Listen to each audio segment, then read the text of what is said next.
Welcome back to the Be Free Show. We are so excited to talk to you about one of our favorite topics, which is activism part 2. So we begin this topic in season 1 talking about being woke. What does it mean to embrace justice from a spiritual lens and civil rights or human rights? And we're excited to dive back in. I'm going to toss it over to Ali so he can get us started. Yeah, so to refresh us on our 3 key points from last season, we want to recycle those points because we believe they're just as poignant today and always will be. Right. Real wokeness is real work was the first one. Really taking this term of wokeness and problematizing it and unpacking it. The second one, the fight for freedom is a spiritual battle. We'll talk more about that today. And the third one, civil rights are human rights. So we want to dig into each of those again. The first one being real wokeness is real work. I talk a lot, Anis, about the hypocrisy of wokeness.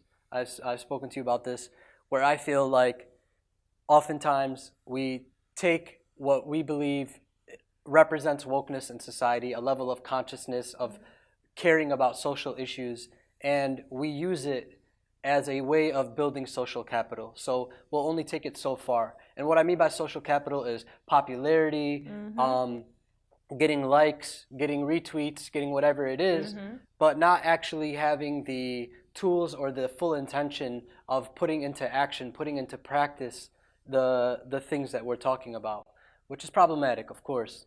What are your thoughts on this real wokeness is real work idea? Well, because we both talked about this before, I will say my big thing is like, are you actually doing the work? Which is what I think you were getting at with the what people are calling clicktivism now, which is this idea of if I retweet, I repost, it means I'm down for a cause, Right. or down for the fight. And I want to ask people, and I think what we're trying to say is, are you doing that work? Right?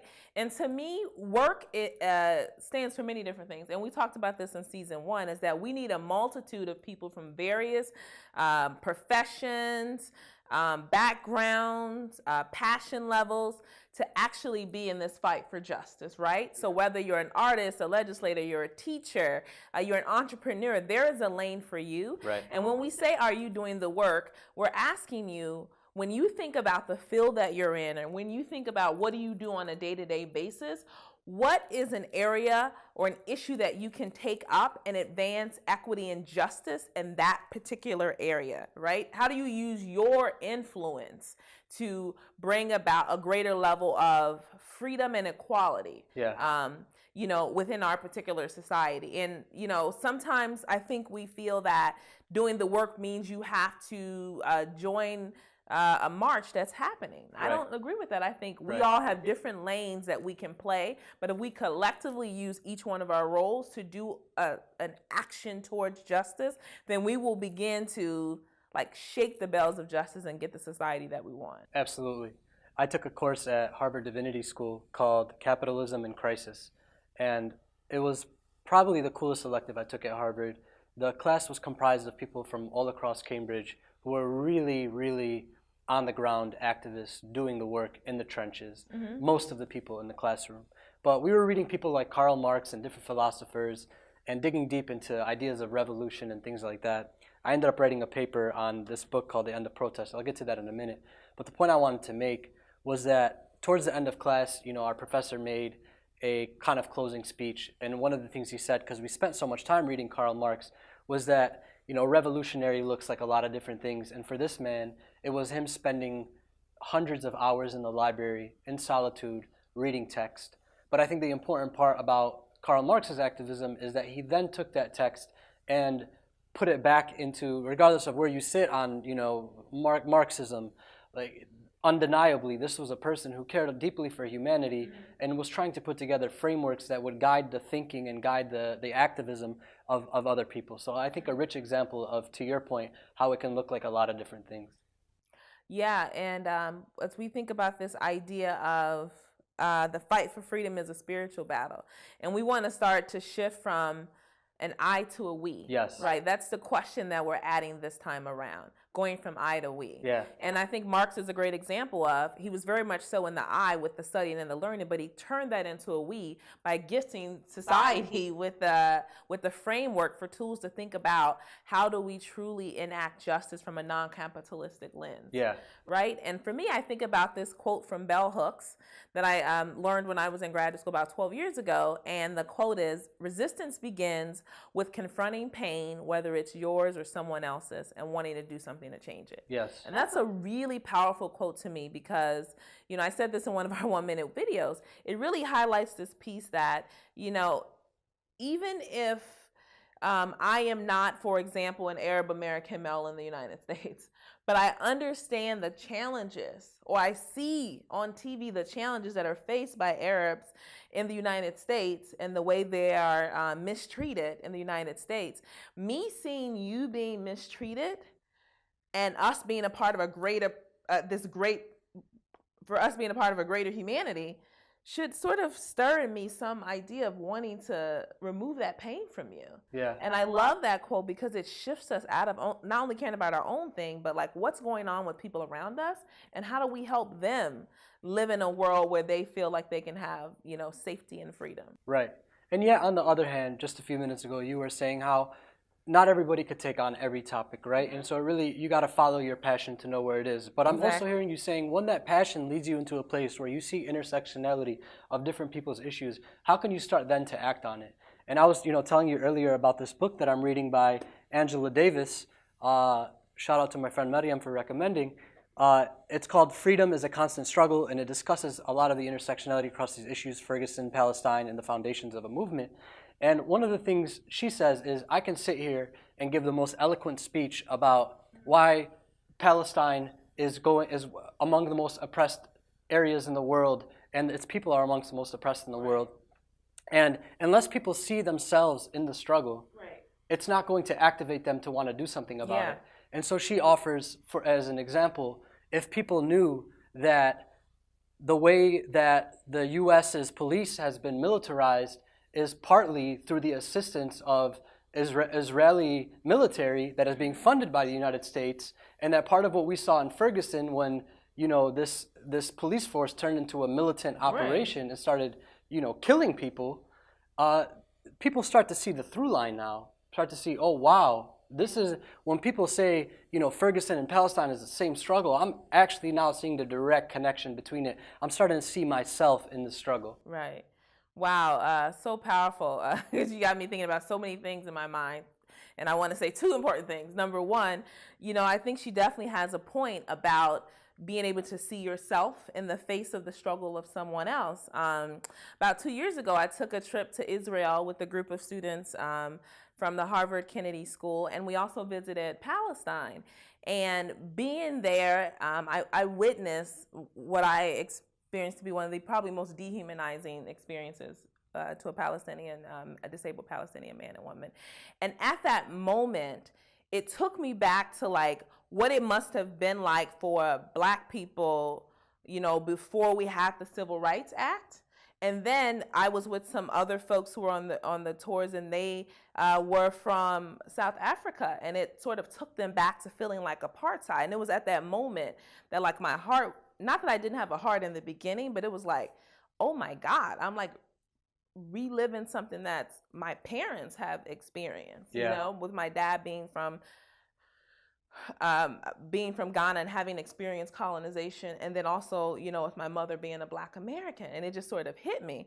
And I would, be remiss not to talk about this very important book that's been such a key part. I bought this about a year ago. It's called Malcolm X Speaks, and it's the last 3 years of Malcolm X's speeches, interviews, and writings. Beautiful. And it is, at a time where he was actually traveling throughout Africa, meeting with revolutionaries, traveling throughout the Middle East, traveling to Asia, and really connecting and trying to get people to understand the universal struggle for justice, which I believe is what ultimately got him killed. Because had it been enacted, our world would look like a very different place. Absolutely. So that's, that was perfect sort of transition from I to we and sort of my own experience with. Yeah, I remember reading a quote of his where he says, you can't understand what's happening in Mississippi without understanding what's happening in the Congo and vice versa. Yeah. And it just blew my mind. It really challenged me to understand what that connection was. And so, Anis, one of the things that you made me think about as you were talking is the self-education piece again, is how important it is for us to really go on our own journey. And something Angela Davis said in this book, which really liberated me, was that a lot of us feel like we can't tag in to certain social issues because we just don't know enough. And this resonated with me in the context of Palestine. It's actually an area where I feel some shame because these are my people, my blood people, right? And yet, I don't know as much about the issues impacting Palestine as I do, for example, the issues impacting Black America. And that makes me feel like I can't tag in sometimes or be as outspoken of an advocate for Palestine as I want to be, as my heart is pulling me to be. And what Angela Davis says here is don't do that. Like, don't do that. Tag in and realize that you have a learning journey ahead of you, but you don't need to be greatly well read on a topic to see wrong and speak out against that wrong. Injustice, is injustice. Evil is evil. Yeah. I'm glad you said that, and I appreciate you being honest and vulnerable, because I think there are people out there who would say the same thing, who would say, like, I don't know enough about the issue to speak on it. But again, it goes back to that bell hook quotes, which is that, like, resistance is just about not wanting anyone around you to have pain. Right. And this idea of not wanting someone else to have pain is enough of a catalyst for you to spark yourself to go and learn more about it, and not to have shame around it. Right. And in particular, I think about some of our greatest minds are people who were not formally educated, people who didn't have PhDs to speak, right. Intellectually, on topics. Malcolm X being one of them. He did his education in prison. Right. And I mean, I've read the biography, I've read the autobiography. They're two very different books and experiences. I can't recommend, I haven't read Malcolm Speaks yet, but I look forward to it. This man right here is not portrayed in society like he should be as the true fighter for justice and humanity that he was. And part of that is he had to go through his own process and evolution of, from white people are the devil to recognizing white people as, brothers and sisters in our human struggle. But so much of what you said deeply resonates with me. So Anis, I imagine there are people out there that are like, all right, you're saying on the one hand that you don't have to know a whole bunch about a topic to tap in. On the other hand, how am I supposed to go into something like totally misinformed? There's two sides to every story. If I don't understand the complications and the nuances of these two sides, how am I supposed to take a position? How am I supposed to take a stand or know how to partake? And my response to that, I'd be curious to hear yours too, but there is in societies across the world a clear oppressed and oppressor dynamic. It's very easy with little reading to identify who the oppressor is and who the oppressed people are in that society. Where are the resources? Where's the money? Where's the ammunition, right? Where are the people who are poor, facing social issues, being exploited, being taken advantage of, right? And you're going to find, not 9 out of 10 times, but 10 out of 10 times, that the truth is more on this side than it is on this side. And I think that's a starting place for everybody. And so for me, when we look at the Palestinian struggle, am I as well read as some of my closest friends? Not nearly. But do I know where the truth is in this matter? 100%. And for me, it's like, how do you take the first step? For me, it's looking at, similar to you, like, where do I see the resources? Where do I see people being able to live free? And when I say free, I mean live psychologically free, meaning not worried about someone thinking that you are a criminal or thinking that you're going to do something wrong, which is what I worry about as a Black woman in this country. Yeah. So that's the psychological safety. And then also physical safety, right? Like a place where you can feel comfortable to walk and be in any place and not feel like your physical safety will be threatened. Exactly. Based on your very existence. So when I think about, how do I take the first step, or how do I know what's justice, what's just and what's unjust, I'm looking at our people being able to walk around in the world with a psychological freedom and a physical freedom. Right. And if they're not able to walk around in any of those two ways, then that's an indicator to me that there's inequity there, and that we've got some work to do from a lens of justice. And, I know, some people will say, well, but what if, in this context, for example, when you think about rural America, I'm just going to put an example out there. Think about rural America. The issues impacting rural America impacts both white people and black people. It impacts Latino communities, impacts a number of different communities. So in this context, that's sort of a multiracial challenge on the justice that needs to be served into rural communities. But Right. if I zoom out to urban communities, right, which are having some of the very same issues as what's happening in rural communities, the issue may very well look like a black or brown issue. Right. And this is where we get tripped up with race, right? Right. We want to clearly draw a line between the two. And for me, I would say, in rural areas, poverty is impacting white, black, Latino, Asian, it's impacting everybody. But in urban environments, you often see the black and brown face. Whether I'm white, black, purple, green, or orange, all of these groups are being impacted by poverty and injustice that has to do with the disparity of wealth in our country. Right. Right? And for me, knowing that as a person, that I don't feel comfortable with that. Yeah. It allows me to see that this is an issue that impacts all races. It's Right. not just an issue impacting only black and brown people. And I think that's the way races get pitted against each other, or people get pitted against each other, by making it seem as if this issue doesn't impact anybody. Absolutely. And if we were to zoom into a domestic context for a minute, one of the powerful things in this book, the interviewer asks Angela Davis, did the civil rights, given that all these issues are still prevalent in American society, a lot of the issues that the civil rights movement set out to solve, was the civil rights movement a failure? And Dr. Davis says, first of all, the problems that the civil rights movement set out to solve did not originate in the civil rights movement. It originated with slavery and colonization. That's first off. Second of all, the civil rights movement succeeded in many important ways that we need to name around what its goals were, which were to end the legal justification of racism in this country in many ways, though those problems are still prevalent, and segregation, right? To no longer allow that to be legalized in society. And yet we remain with all of these problems, and we are at a time where, because of that, we need to take action. We do need to shift from an I to a we consciousness and start to organize. There's just as much of a need of an impetus to create a revolution as we did as we had in the 60s, if not more, with mass incarceration and all of these different things.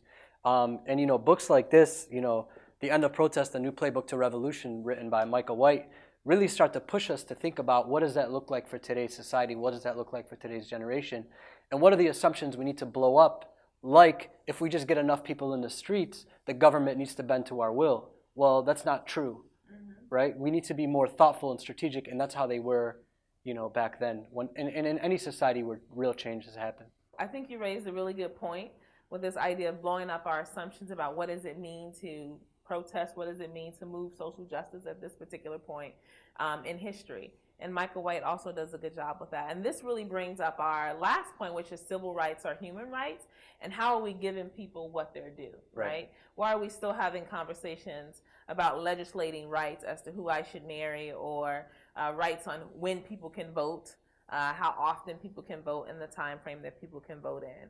And what we're appealing to with this idea of civil rights are human rights comes from Malcolm X and a lot of other social justice grandmothers and grandfathers who came before us to say, what we're asking for is legislated in the International Bill of Human Rights. They're legislated in most constitutions in most countries, in the Bill of Rights here in the United States. So what people are asking for is not unrealistic. What we're demanding is what is actually due to us.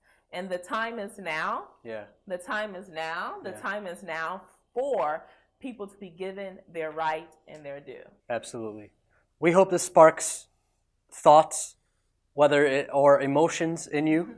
Whether it's excitement about what's possible for us if we unite, or anger about what the realities are in our society. The full range of that is justified.